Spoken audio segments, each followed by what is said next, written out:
정관용의 지금 이 사람.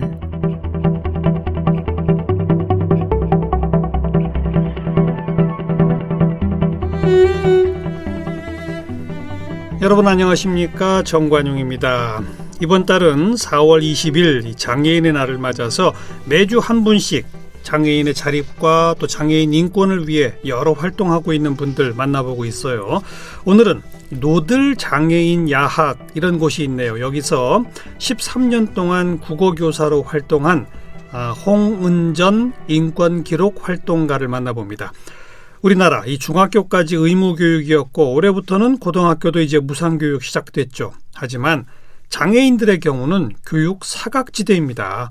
학교 다니기 불편해서 또 적응이 어렵다는 이유로 제때 교육받지 못하는 실정인데 노들 장애인 야학 같은 곳에서는 이 교육이 부족한 성인 장애인들의 평생 교육을 담당하고 있답니다. 이런 교육이 가능한 것은 이 장애인들의 자립을 위해 애써주는 많은 활동가들 덕분인데요. 오늘 장애인 아닌 그냥 사람입니다라는 이 장애인의 달 특별기획 두 번째 시간으로 노들 장애인 야학에서 교사로 활동했던 홍은전 씨 만나봅니다.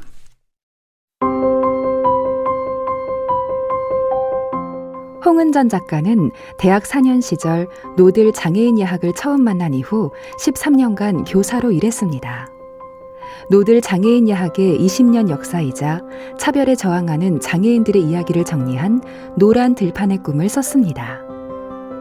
현재 인권기록 활동가로 활동하며 4.16 세월호 참사 유가족들의 이야기, 그날이 우리의 창을 두드렸다를 썼으며 심각한 화상사고를 경험한 사람들의 이야기, 나를 보라, 있는 그대로, 성감학원 피해 생존자들의 육성을 담은 아무도 내게 꿈을 묻지 않았다 등을 기록했습니다. 얼마 전에는 장애인, 화상환자, 투쟁가 등을 만나면서 적은 칼럼들을 엮어 그냥 사람을 출간했습니다. 홍은전 씨 어서 오십시오. 네, 안녕하세요. 노들 장애인 야학 네. 어디에 있어요? 서울 대학로에 있어요. 마로니에 공원 바로 옆에 있습니다. 저는 노들이 붙어서 노들섬 옆에 있나 했더니 그건 아니네요. 네, 아닙니다. 이게 언제 만들어진 겁니까? 네, 노들 장애인 야학은 1993년에 만들어졌고요. 오래됐군요. 네. 장애를 이유로 차별받은 사람들, 학교 교육조차 받지 못하신 분들을 위한 교육 사업을 하는 곳이에요. 네. 93년 처음 만들어질 때부터 대학로에 있었어요? 아니요. 처음에는 5호선 아차산역 근처에 그 아차산 초입에 있는 정립회관이라는 장애인 복지관이 있었거든요. 정립회관. 네네. 맞아요. 거기에 예. 더부살이를 했어요. 한 두 칸 정도를 무상으로 빌려서 거기서 시작을 했습니다. 누가 어떻게 만든 거예요? 이런 거는? 1993년에 이제 장애인 이런 고립되어서 사회적으로 고립되어 있는 이 사람들을 좀 모아서 장애인 운동을 한번 해보고 싶어 했던 청년들이 있었고요. 그분들을 중심으로 이제 이 장애인들을 좀 모아보자. 운동을 하려면 사람이 있어야 되잖아요. 그 청년들은 장애를 갖고 있는 분들이 아닌데. 아니요. 청년들은 장애가 있었던 청년들이었고요. 네, 이분들이 장애 운동을 좀 해보고 싶은데 그러려고 해도 장애인들이 모여야 되잖아요. 그렇죠. 그러려면 이 사람들에게 가장 필요한 게 뭘까? 이 사람들을 모으기 위해서 제일 좋은 사업이 뭘까? 이렇게 생각을 했는데 장애인들이 정말로 다들 절실하게 공부를 하고 싶다라는 욕구들이 다 있어서 그러면 학교를 한번 열어보자라고 했었고요. 그 정립회관 옆에 정립전자라는 그 공장이 있었어요. 장애인 작업장. 거기에 200여 명 정도가 기숙을 하면서 출퇴근하는 노동을 하고 있었거든요. 기숙형 공장이군요. 네네. 그래서 딱히 모을 필요가 없잖아요. 200명이 거기에 있으니까. 그렇죠. 네, 장애인들을 데리고 오는 것이 너무나 큰일인데. 그분들 퇴근하면 바로 옆으로 오면 되는 거네요. 네네. 그래서 그중에 이제 공부하고 싶은 사람들을 모아서 10명 정도의 학생과 그리고 비장애 대학생들을 좀 따로 또 모집해서 이렇게 처음 시작을 한 게 노들 장애인 야학의 순수 민간단체로 시작한 거고. 네네네. 그죠? 네. 그럼 거기서 그 뭐 공부를 가르쳐주고 하는 선생님들 그런 분들도 월급도 없이 그냥 자원봉사식으로? 네네. 시작은 그렇게 했죠. 그게 93년에 그렇게 민간단체로 시작돼서 아차산 근처에 있었는데 어쩌다가 어떻게 돼서 지금 이 대학로로까지 옮게 된 겁니까? 저희가 아차산이라는 공간이 아차산 초입에 있었던 그 정립회관이 위치적으로 이렇게 좋지 않아요. 장애인 접근성이 굉장히 나쁜 공간이거든요. 굉장히 높은 지대에 있어서 장애인들이 드나들기도 힘들고 그리고 뭐 장애인뿐만이 아니라 어떤 사람도 사실 드나들기 어려운 공간이었는데 저희는 이동이 힘들고 사회적으로 고립되어서 사는 그런 장애인들 그런 사람들일수록 이 세상의 중심가에서 더 많은 사람들에게 자신의 존재를 드러내면서 도심 한복판에 있어야죠. 그렇죠. 다니기 힘든 사람일수록 도심 한복판에 있어야 그러니까요. 된다라고 예. 그렇게 생각을 해서 서울 중심부에 우리 학교를 만들겠다 이런 생각을 가지고 꿈에 좀 부풀어서 했었고요. 그럼에도 불구하고 진짜 좀 대책이 없었거든요. 네. 왜냐하면 막 월세를 알아봤더니 우리가 갈 수 있는 공간이 일단 없기도 하고 우리가 화장실, 뭐 경사로 이런 게 다 설치되어야 되기 때문에 대형 빌딩밖에 안 되는 거예요. 알아봤더니 막 비싸죠. 월세가 1,000만 원. 아이고. 다 이런 거예요. 그래서. 네. 그 마로니에 공원 바로 근처에 우리가 가기 딱 좋은 100평 정도의 공간이 있었고 예. 월세가 굉장히 비쌌지만 이 공간에 한번 들어가 보자라고 하면서 교육청에도 우리 월세를 지원해 달라 그리고 시민사회를 향해서도 장애인 교육권이 보장되도록 좀 도와달라 이렇게 많이 알리면서 되게 열심히 선전활동, 홍보활동도 계속하고요. 마로니에 공원에서. 그래서 그 공간을 얻어냈어요. 네네. 그래서 바로 그 뒤에 있는 빌딩으로 들어가게 됐죠. 네. 네. 그 처음에 자발적으로 생겨서 자원봉사로 시작했는데 그 후에는 이제 지금 교육청 지원 같은 것도 좀 받고는 있습니까? 네. 그렇군요. 많이 충분하지는 않지만 그래도 다른 야학에 비하면 많이 받고 있어요. 네. 이제 좀 근본적으로 들어가 봅시다. 네. 왜 이름이 노들이에요? 노들은요, 그 노란 들판이라는 뜻으로 저희가 이제 만든 말이고요. 그 가을녘의 들판, 농부들의 노동이 녹아있는 그런 들판, 그리고 그 결실을 누구도 소외되지 않고 평등하게 나눠보자, 나누면 좋겠다, 이런 뜻을 담은 그런 뜻이에요. 네. 그리고 저희가 야학이라고 하면 많은 분들이 야간 학교라고 생각하시잖아요. 근데 저희는 밤야자, 한자로 밤야자를 쓰는 야학이 아니고요. 들야자를 써요. 그래서 우리는 이 도시에서 이 사람들이 살고 있는 마을에서 배제되었지만 그 배제된 그 들판에 있었지만 그 들판이라는 그 위치 자체가 우리를 배제한 이 세상을 바라볼 수 있으면서 세상에 만연한 차별이나 폭력 같은 것을 훨씬 더 예민하게 감각할 수 있는 그런 위치라고 생각을 하거든요. 그리고 또 다른 세상을 꿈꿀 수 있고 그래서 이렇게 들야자를 쓰는 들판의 학교를 지향하는 그런 곳입니다. 네. 장애 성인들을 대상으로 한다? 네. 연령 제한은 있어요, 그러면? 아니요, 없어요. 뭐 몇 살 이상 이런 거 없어요? 네, 없어요. 네. 뭘 가르칩니까? 국어, 영어, 수학, 사회, 과학도 가르치고요. 그 댄스. 입시 공부가 아닐 텐데? 네, 그래도 그런 것도 하고요. 기본적인 것도 하고 그리고 뭐 댄스, 영화, 음악, 연극 이런 것도 하고요. 문화 취미 활동 이런 것도 하고 네네. 기본 교육도 하고 네. 네. 그리고 네. 가장 중요하게 생각하는 거는 세상을 좀 다르게 바라보는 것 그리고 자신의 장애를 좀 다르게 바라보는 것 이런 것이기 때문에 차별에 저항하는 교육 그렇군요. 네. 그런 걸 가장 중요하게 여기는 것 같고요. 가장 중요한 것은 이렇게 장애인들이 바깥으로 나와서 사람들과 만나는 것. 그렇죠. 네, 그러니까 다 모두 다 각자의 집에 고립되어 있기 때문에 비장애인들도 장애인을 만날 경험이 없어요. 네. 장애 문제를 알려고 하면 만나야 되는데 그런 현장으로서의 공간으로서 참 중요한 공간인 것 같아요. 네. 근데 이제 국어, 영어, 수학 이런 기본 과목부터 교육을 한다. 거기는 그러면 뭐 초등학교 과정, 중학교 과정 이런 게 다 있는 겁니까? 네. 초등, 중등, 고등학교 과정. 근데 그런 과정들을 성인들이 배우고자 한다는 얘기는 네. 초등학교 다녀야 할 나이, 중학교 다녀야 할 나이에 못 배웠다는 거죠. 네네. 전혀 배우지 못하셨어요. 전혀 학교를 다니지 못하신 분들이 대부분이시고요. 아예 학교 근처에 못 가봤다? 네. 그래요? 네. 그럼 혹시 이제 자료가 있나요? 우리나라 장애인들의 네.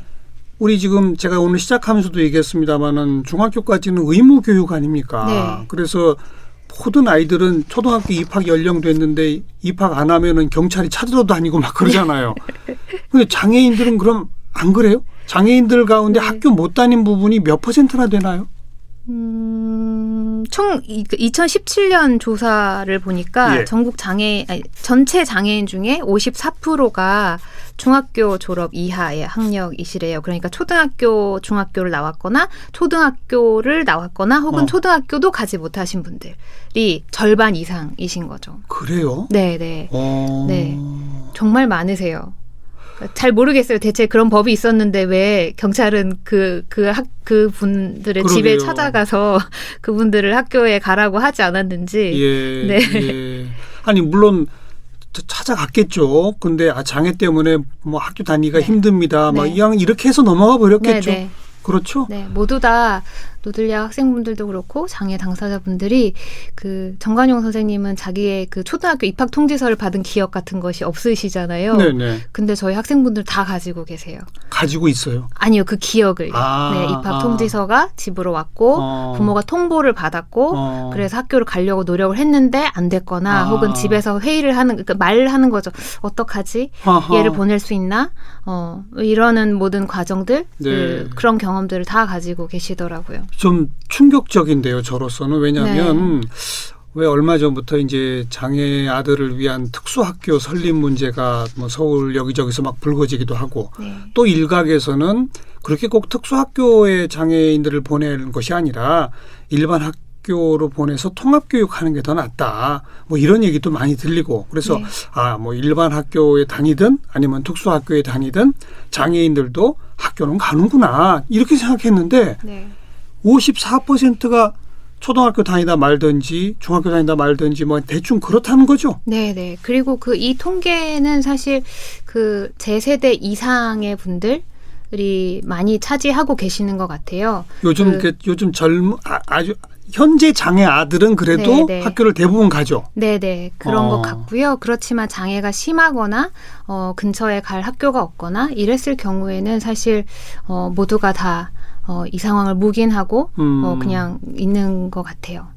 바로 이 교육 문제라고 하는 게 사실은 모든 사회적 문제를 다 응축하고 있는 거 아닙니까? 네. 장애인 이동권의 문제, 네. 그리고 학교의 장애인들을 위한 시설 문제, 또 교사들의 장애인을 위한 제대로 된 전문 교육이 있느냐의 문제. 네.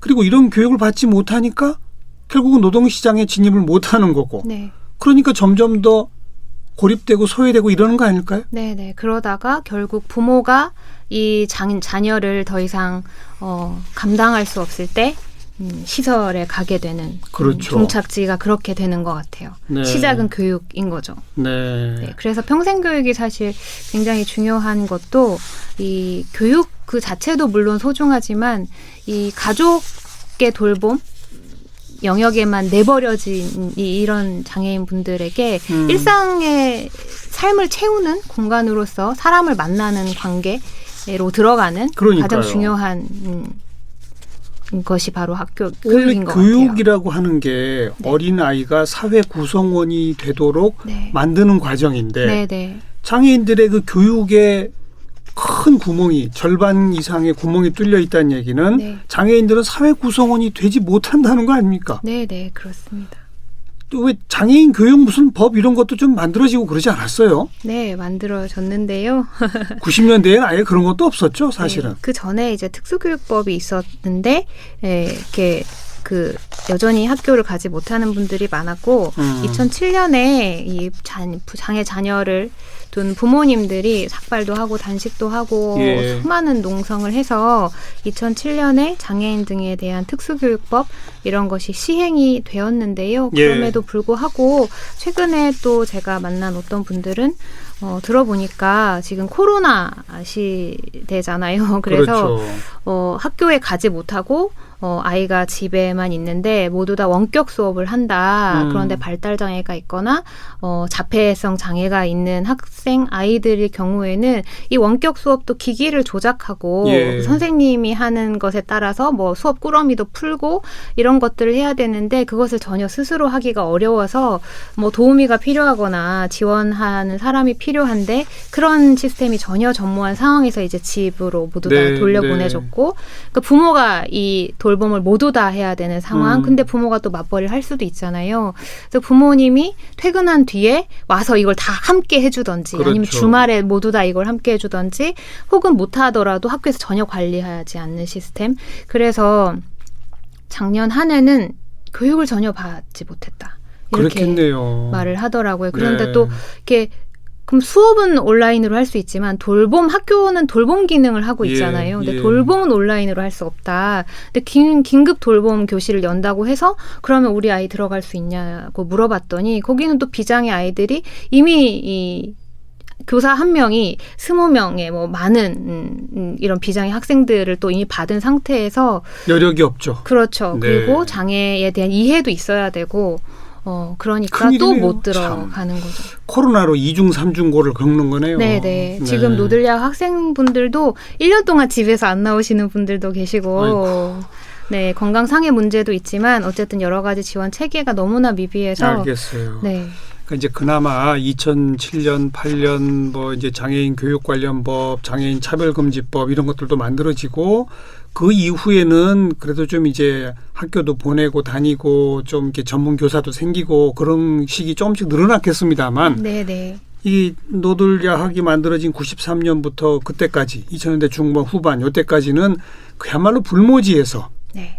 참 그러면 뭐 직접 만나본 그 성인 장애인들 가운데 참 안타까운 사연도 많았겠어요? 어떤 분들 기억나세요?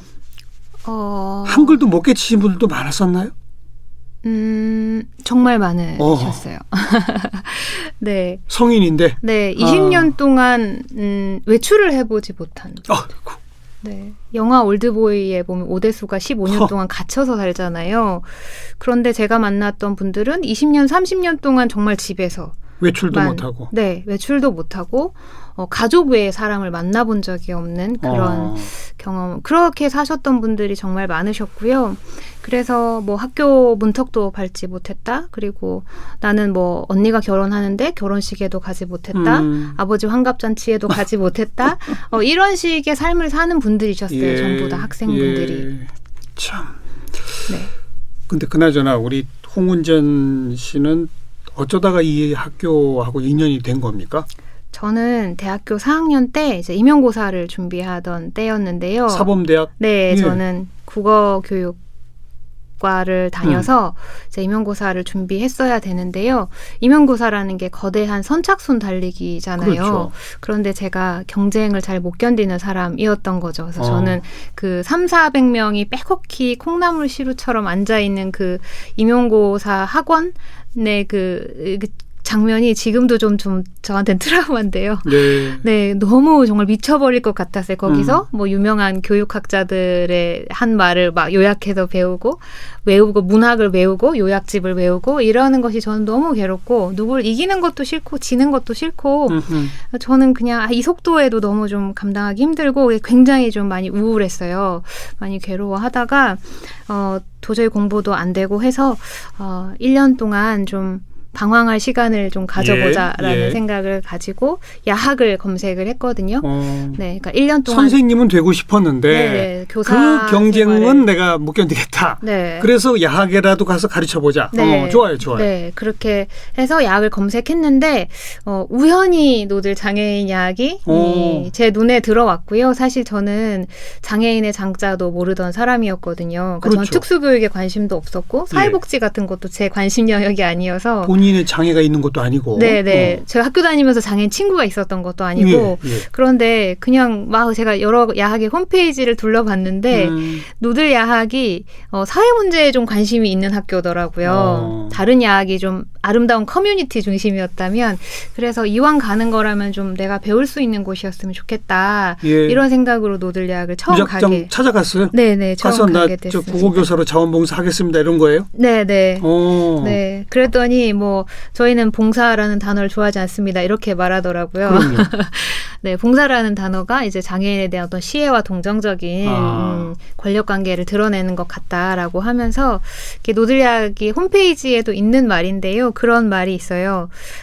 제가 굉장히 좋아하는 말인데 그런 문구가 있습니다. 당신이 만약 나를 돕기 위해서 이곳에 오셨다면 당신은 시간을 낭비하고 있는 것입니다. 그렇지만 당신이 여기에 온 이유가 당신의 해방과 나의 해방이 연결되어 있기 때문이라면 그렇다면 함께 일해봅시다. 이게 노들야기 저한테 거는 말이었거든요. 누가 누구를 돕는 게 아니라 네. 서로 같이 해방되며 네. 함께 하는 것이다. 네. 예. 저는 이제 시간이 지나고 나서 알게 됐는데 저는 노들야기에 누굴 돕기 위해서 간 게 아니라 사실 제가 살려고 갔던 거고 살려고 기어 올라갔던 거고 거기 가서 정말로 제가 구원받은 느낌이에요. 네. 저도 역시 비장애인 사회에 비장애인 속도 경쟁 이런 사회에 끔찍하게 고통받았다고 생각을 하고요. 노들야에 갔더니 아무도 경쟁을 시키지도 않고 서로를 협력하고 연대하는 상대로 바라보는 그런 교육이 저한테도 굉장한 해방감을 줬던 것 같아요. 그런데 아마도 본인 스스로 얘기했듯이 장애인의 장자도 몰랐고 학교 다니면서 장애인 친구가 있었던 것도 아니고 그러던 분이 많은 장애인들을 이제 처음 대면하고 몇 달 지나면서 힘들었죠. 처음에는 굉장히 재밌었고요. 나중에 힘들어졌죠. 한 7, 8년 있고 나서. 그래요? 그 네. 처음에 뭐가 재밌었어요? 처음에는요. 뭐가 막 뭘 재미를 좀 설명하는 게 어려운데요. 모든 것이 새로웠어요. 그러니까 저는 장애인들이 되게 불쌍한 존재라고 당연히 생각을 했고 제가 저기 가면 나는 좋은 사람들을 만날 수 있을 거야. 그러니까 장애인을 돕는 비장애인들은 다 좋은 사람일 거라고 저는 생각을 하고 이제 찾아갔던 것인데요. 그 모든 것이 새로웠어요. 그 노들야학은 저한테 제가 만났던 장애인들이 굉장히 충격적이었는데 그들이 네. 겪는 현실이. 근데 지나고 나서 생각해 보니까 그 장애인의 현실이 너무 열악해서 내가 충격을 받았니 하면 그건 아니었던 것 같아요. TV에 많이 나왔으니까요. 저도 아니까 제 발로 찾아갔던 거죠. 그런데 내가 뭐에 충격을 받았을까라고 생각을 해보면 그 장애인이 이렇게 사는 것은 문제야라고 말하는 그 존재들이 저한테 되게 충격적이었던 것 같아요. 네, 그러니까 저는 그걸 문제라고 생각해서 간 게 아니에요. 도와주러 간 거죠. 이 상황은 그냥 어쩔 수 없는 것이니까 비장애인이 나 대학 나왔으니까 가서 도와줄 거야. 이렇게 생각을 했는데 노들야학은 저한테 딱 선을 긋는 거죠. 네가 생각하는 그런 관계는 맺지 않을 거야 라고 저한테 아까 얘기했던 그런 말을 한 거고 이렇게 말하는 거예요. 네가 타고 온 버스도 문제다. 네가 타고 온 지하철도 문제다. 그렇구나. 네가 받은 학교 교육도 문제다. 사회가 문제죠. 모두가 문제다. 온통 문제다. 우리는 그것을 바꿀 거다. 네. 네, 이렇게 말하는 그것이 뭔가 장애인에 대한 편견이 무너졌다, 사라졌다 이렇게 말하기엔 좀 너무 간단한 것 같고요. 저는 세상을 바라보는 시선이 완전히 바뀌었던 것 같아요. 네. 그래서 제가 또 인상적인 장면 중에 하나는 이게 사람들이 설명하면 그게 그렇게 좋았을까 잘 모르겠지만 노들야에 가서 겪는 모든 것이 저한테 새로웠는데요. 사회 문제를 깨닫게 되면서 새로워진 거죠. 네네, 그렇죠. 그러니까 뭔가 하나가 이렇게 와장창창 저를 알겠습니다. 둘러싸고 있던 것이 무너졌는데 제가 이제 연극반 수업을 하고 있었어요. 제가 참관을 했는데 어느 중증 장애 여성, 그러니까 그날 연극반에서 이제 선생님이 뭘 미션으로 주셨냐면 여러분 여기 레드카펫이 깔려져 있습니다. 당신이 가장 아름다운 가장 자신 있는 표정으로 가장 자신 있는 당당한 몸짓으로 여기를 한번 걸어와 보세요. 뭐 휠체어로 밀고 와 보세요. 이런 거 한 거예요. 사람들이 막 이렇게 한 명씩 그 레드카펫을 통과하는데 제 앞에 아주 중증 뇌병변 장애 여성분이 TV에도 잘 나오는 그런 여성분의 어떤 제가 보기에는 그런 흔한 장애인의 모습을 한 분이 이렇게 저 앞으로 오는데 이렇게 몸에 경직이 있어서 계속 이렇게 자기의 몸이나 이렇게 뒤뚱거리게 되죠. 네. 휠체어를 타신 분이셨는데요. 그분을 보고 제 옆에 있던 선배 교사가 너무나 무심하게 이러는 거예요. 아, 오늘 누구누구 언니 너무 예쁘다. 이렇게 말하는 거예요. 네. 근데 저는 그 말이 너무 이상하고 신기한 거예요. 이상하다. 저런 모습의 사람이 어떻게 예쁘지? 저는 예쁘다 안 예쁘다를 떠나서 그냥 도와줘야 될 것 같은 사람이었거든요. 그러니까 휠체어 위에 앉아 있지만 자꾸 상반신이 뒤틀리고 흔들리고 하는 그 모습을 예쁘다. 네. 네. 그러니까 그 사람의 예쁜 모습을 볼 수 있는 거죠. 이 사람은. 그래서 너무 저 시선 너무 갖고 싶다. 저 시선 너무 부럽다. 저거 어떻게 하면 가질 수 있는 건가? 근데 노들야기 모든 사람들이 다 그런 시선을 가지고 있었고 저만 없었던 거죠. 그래서 너무 너무 신기하다. 알겠습니다. 네. 네. 오래전 얘기긴 합니다만 이 선진국이라고 하는 곳에서 한국에 오신 분들이 한국에는 장애인이 정말 없나 봐. 이렇게들 표현했어요.